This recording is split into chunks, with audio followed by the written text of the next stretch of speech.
So right here on the left side of the bike near the CVT cover is this plate. The oil filter's under there, that's where we start. With a catch pan underneath, go ahead and loosen up all three of your bolts.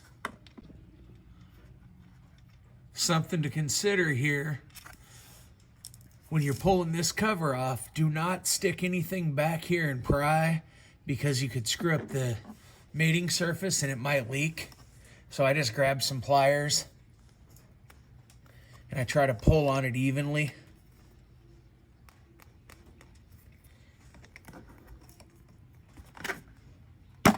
Like that. Try not to spill oil all over. Pull it off like that. Get you a clean paper towel. Make sure it's clean inside here as well. No dirt or debris.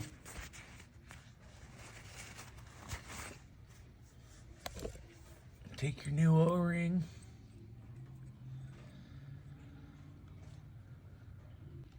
Very important, when you pull that old filter out, the spring on top is reusable, so just twist it off like that. Let's bring it over to the new one. Put it on the same way you took it off. Just put it in here, twist it the opposite way.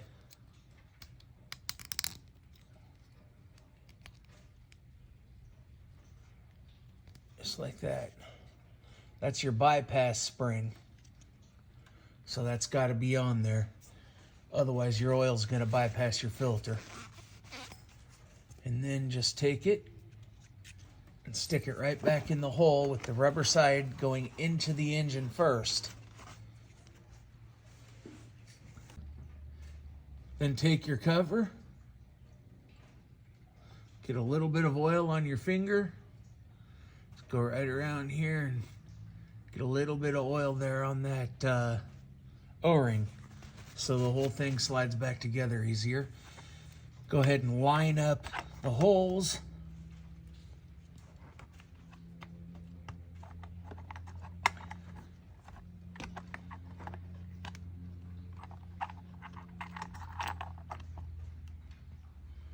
Just like that.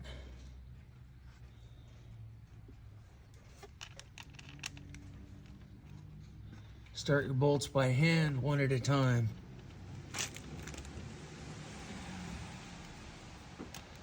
Tightening them as evenly as possible. After you get them snugged up by hand, come back through with your ratchet. Just use a 1/4 inch ratchet. No need for a 1/2 or a 3/8 on this. And work them a little bit each way so you're getting an even tightness on it. And I know someone's going to ask me what the torque is on this. I have no idea, nor do I care. They don't need to be real tight. They're small 1/4 inch bolts. Just snug. Remember, going through heat cycles, they're naturally going to tighten anyway, so you'll just snug them up a little bit. And when you go to take this apart for your next oil change, you're going to notice that they're way tighter than when you put it together. Now we get over here to the right side of the bike. Just underneath the exhaust is this plug that requires an Allen 8mm. It doesn't hurt to have a little extra paper towel around here for spillage, because it's hard to get a pan right underneath here directly because of the kickstand.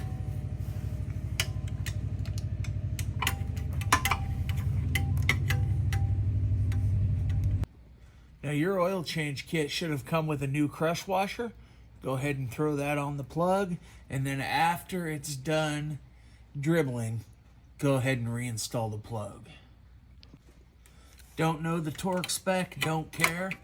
Just snug is all you need. Just like that. With a clean funnel, it's time to fill it. Piaggio calls for a 540. I'm going to use this Mobile One full synthetic. I'm going to start by adding a quart. I'm going to put the whole quart in. After running it for about a minute, time to check it again. As you can see now, we're just barely over to the top of the add mark. So we're going to add about a quarter of a quart. And the last thing I like to do is clean up the area. Get any residue off of everything. And that's pretty much a wrap. You just changed your oil for about 30 bucks, saved yourself a trip to the dealership, and at least $100.